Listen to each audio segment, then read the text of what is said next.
Salut les amis, je suis Jaya de Jaya Magic et je vous souhaite la bienvenue à notre dernière journée de Yoga Challenge avec moi. Donc ça a été 7 jours de yoga avec moi durant 5 minutes. 5 minutes seulement. Et donc c'est ça, aujourd'hui c'est la dernière journée. J'ai très hâte de vous présenter ce que j'ai à vous présenter aujourd'hui. En même temps, je suis super triste que ça soit fini notre Yoga Challenge. Mais bon. Juste pour récapituler avant, laissez-moi vous dire qu'on a commencé les 7 jours de Yoga Challenge avec la respiration yogique. Ensuite de ça, la deuxième journée, on a vu le poisson, posture qui ouvre la cage thoracique, excellent pour tout ce qui arrive ces jours-ci. Ensuite de ça, la troisième journée, c'est la journée de la Terre. Donc, on a fait la posture d'équilibre, l'arbre, pour nous équilibrer, nous ancrer à la Terre. Et la quatrième journée, j'ai voulu vous présenter de quoi que si jamais vous avez une seule posture à pratiquer, pratiquez celle-ci, la posture sur les épaules qui vient travailler la glande thyroïde. Si ma thyroïde est en santé, toutes mes autres glandes sont en santé. La cinquième journée, je vous ai présenté des mantras, qui est en fait un de mes yogas préférés. C'était le mantra de Ganesh. En fait, Ganesh, le dieu éléphant hindou qui va vraiment ouvrir tous les chemins, qui va détruire tous les obstacles. Hier, on a fait un petit peu une posture plus acrobatique. Donc, on a fait le corbeau. Et voilà, aujourd'hui, donc dernière journée de yoga, puis encore une fois, je vais vous présenter quelque chose que j'aime beaucoup, beaucoup, beaucoup. En fait, c'est une des choses que j'aime le plus enseigner et c'est une des choses que j'aime le plus pratiquer aussi. Et c'est un peu, en fait, c'est la méditation. Fait qu'aujourd'hui, je vais vous parler de la méditation et je vous le promets qu'en 5 minutes de yoga, de méditation, vous allez en connaître beaucoup plus que beaucoup de gens sur la méditation. Bref, on va justement démystifier un petit peu ce qu'est la méditation. Et en fait, ils disent que c'est une des choses les plus difficiles dans le yoga. Il y a même des écoles de yoga qui disent que le but du yoga, c'est d'arriver à la méditation. Donc, c'est pour ça que je devais vous présenter plein d'autres choses avant et je trouve que c'est une belle façon de conclure ces 7 jours de yoga que de finir avec la méditation, qui est un des aspects les plus élevés du yoga, si je peux le dire comme ça. Donc, voilà. En fait, je vais vous expliquer 3 techniques de méditation. Je pensais vous en expliquer 2, mais finalement, je vais vous en expliquer 3. On va voir. Et voilà. Donc, juste pour commencer, justement, pour parler un petit peu de la méditation c'est pas une fin en soi. Comme les gens ils disent, je veux arriver à l'état de méditation. Non, c'est pas vrai. En fait, la méditation est une technique pour arriver à d'autres états. Donc, ils disent que oh, je veux méditer, je veux arrêter de penser. Non, c'est impossible. L'être humain, on a tellement de pensées que c'est impossible d'arrêter de penser. La méditation est un outil, une technique pour réduire le flux de pensée. C'est ça la méditation. Il y a plein de techniques de méditation. Justement, je vais vous en présenter 3. Il y a plein de techniques de méditation, mais le but de la méditation, c'est de réduire le flux de pensée. Ce qui est intéressant aussi de la méditation, c'est que chaque technique a ses propres avantages, si je peux le dire comme ça. Je vais même vous parler de méditation transcendantale parce que je trouve que c'est tellement rendu un mot en vogue et on peut tous arriver à atteindre un niveau de méditation transcendantale. Justement, dans une des techniques que je vais vous montrer, il y aurait moyen d'arriver à la méditation transcendantale. Donc voilà. Quand est-ce que je peux vous dire? Ben écoutez, je pourrais tellement vous dire, c'est tellement un des aspects du yoga que j'aime le plus, la méditation, comme les mantras. Donc, donc c'est ça. On va commencer avec la première technique de méditation. Première technique de méditation, en plus, comme je vous l'ai dit, il y a des avantages derrière les techniques. Et l'avantage de la première technique, il est super intéressant. La première technique est en fait la respiration. Donc, la première technique, c'est vraiment juste la respiration. Donc, j'inspire en 3 temps, j'expire en 6 temps. Donc, c'est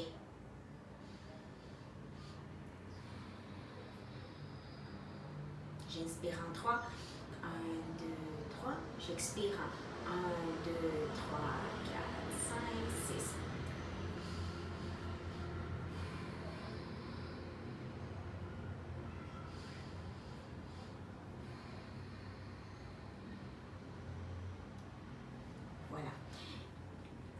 parmi les avantages super intéressants de cette première technique-ci est en fait que c'est une technique qui aide à qu'on vieillisse beaucoup moins vite. En fait, pourquoi qu'on vieillit vite? C'est en fait le vieillissement, c'est l'oxydation des cellules à cause entre autres de l'oxygène. Donc, tu sais, plus je respire vite, plus je vais être en train de vieillir vite. Donc, plus je prends le temps de respirer lentement, plus que je vais vieillir lentement. Donc, regardez, on a déjà une technique et plein d'avantages. Je sais méditer, 5 minutes de méditation et en plus, je suis en train de ralentir le processus du vieillissement seulement en respirant beaucoup plus lentement.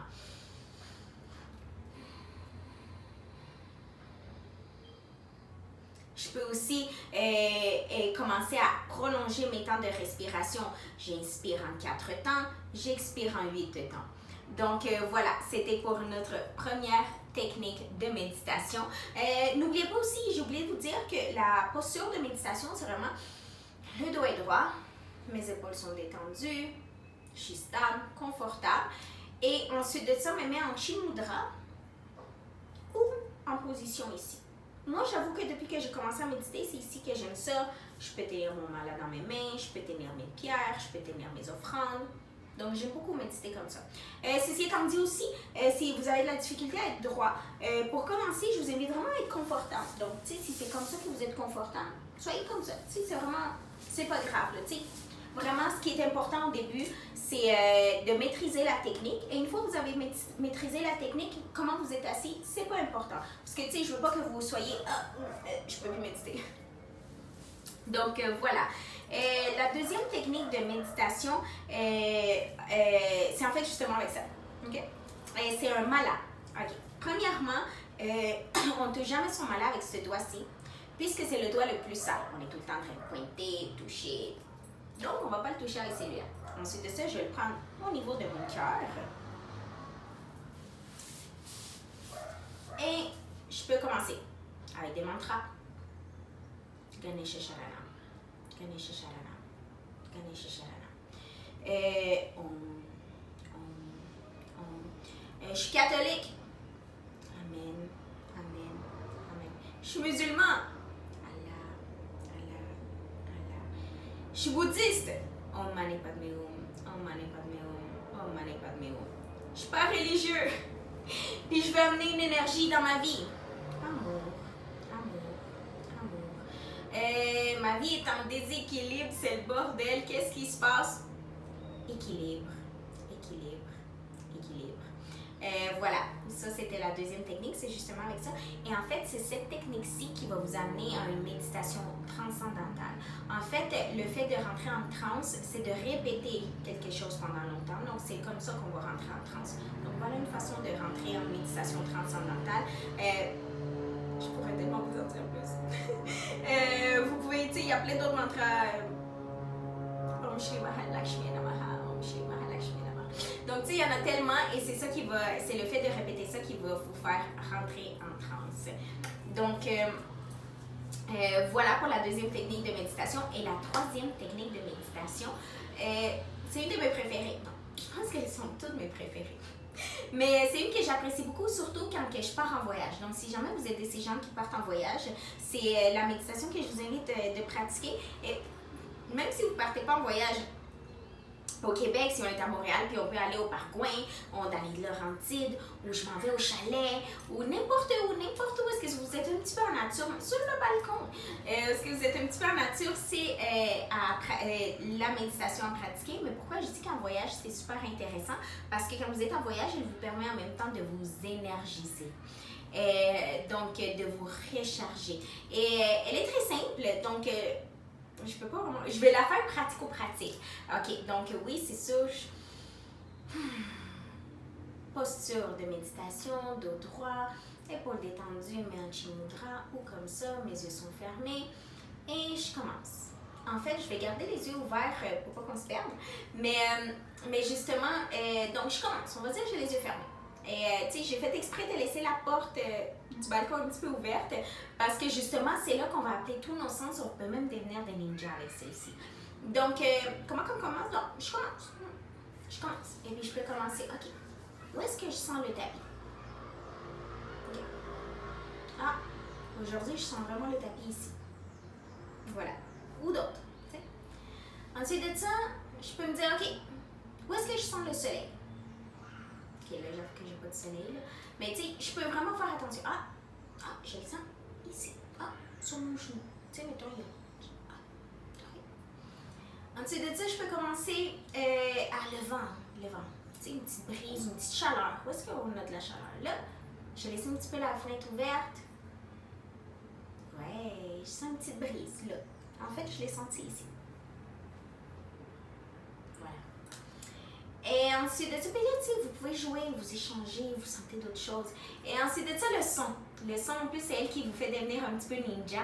Et le son, justement, vous allez du son le plus loin vers le plus proche. Je ne sais pas si vous entendez, j'ai essayé de laisser la porte un petit peu ouverte pour voir si on entendait des sons. Donc, on va voir. Des oiseaux. Des enfants qui crient. Des oiseaux. Donc, voilà. Voilà pour la dernière technique de méditation. Celle-ci, elle va vraiment nous ancrer. Et les 3 techniques que je viens de vous montrer, 5 minutes chrono. Donc, 5 minutes, respiration. Écoutez, avec 5 minutes que vous fassiez de respiration longue, je vous jure que vous allez rajeunir d'au moins un jour. Vous comprenez ce que je veux dire? Ensuite de ça, avec vos malas, un chapelet peut devenir un mala, mon bracelet peut devenir un mala, tout peut devenir un outil de méditation. Et finalement, le dernier, où est-ce que ça vous demande vraiment rien, juste d'être présent. Et c'est une des méditations que j'aime le plus faire quand je suis en voyage. Donc, si jamais vous partez en voyage, je vous invite à faire celle-ci. Puis quand je dis voyage, ça peut être vraiment au chalet, dans une cascade, proche d'un ruisseau, au Paraguay, you know. Donc, c'est tout ça. Voilà, c'était ça pour les 3 techniques de méditation. Et c'était en fait ce qui va clôturer notre 7 jours de Yoga Challenge avec moi. Donc, écoutez, ça a été un plaisir. J'espère que vous avez apprécié autant que moi.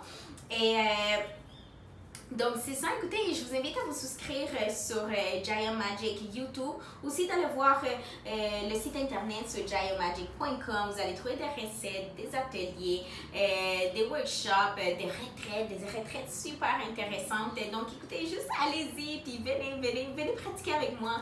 J'adore pratiquer, j'adore pouvoir vous transmettre tout ça. Et voilà, donc écoutez, juste pour vous parler un petit peu de mon parcours, d'où que je suis venue avec tout ça. En fait, moi j'ai commencé à pratiquer le yoga à l'âge de 14 ans à cause de mon père. Lui, il pratiquait du yoga aussi. J'ai commencé à le pratiquer parce que j'avais des douleurs menstruelles très fortes. Et en fait, c'est comme ça que j'ai commencé d'une façon autodidacte. Donc, ça fait depuis que j'ai 14 ans que je pratique le yoga. Ça fait au-dessus de quoi? 17 ans que je pratique le yoga, ça fait environ 12 ans que je l'enseigne. Et voilà, j'ai travaillé avec du yoga detox, je me suis spécialisée au Népal, en Inde. Je travaille aussi avec du yoga hormonal pour les femmes qui veulent des enfants, pour les femmes qui sont en pré- ou post-ménopause. Je travaille aussi avec des athlètes de niveau professionnel. J'ai travaillé aussi avec des ex-toxicomanes, des gens qui viennent de sortir de prison, les gens qui ont vraiment eu du mal dans leur vie, si je peux dire comme ça. Et aussi, en fait, une des moments les plus gratifiants de ma vie, c'est justement, j'ai eu la chance d'être la première personne qui a amené du yoga à Ciudad Don Bosco en Colombie, que c'est en fait pour les ex-rebelles. Donc, j'ai été la première personne à amener du yoga à ces gens-là et ça a été un des moments les plus gratifiants de ma vie. Et voilà, écoutez, j'espère que vous avez apprécié ça. Et comme qu'ils disent, il faut partager ce qu'on aime. Et j'espère que vous l'avez senti, que le yoga, c'est quelque chose que j'adore. C'est une de mes passions. J'ai voulu la partager avec vous. Et je vous invite aussi à venir aux ateliers. Écoutez, aux ateliers, c'est tellement encore plus le fun. On est plusieurs. Je peux vous faire sentir des choses. On peut toucher des choses. On peut sentir. J'adore. Donc, jayamagic.com ou Jaya Magic sur YouTube aussi. Et écoutez, merci. Écrivez-moi si vous avez des questions. Ça va me faire plaisir de répondre, de vous accompagner dans votre pratique. Et c'était Jaya Magic pour vous. Et merci d'avoir été avec moi.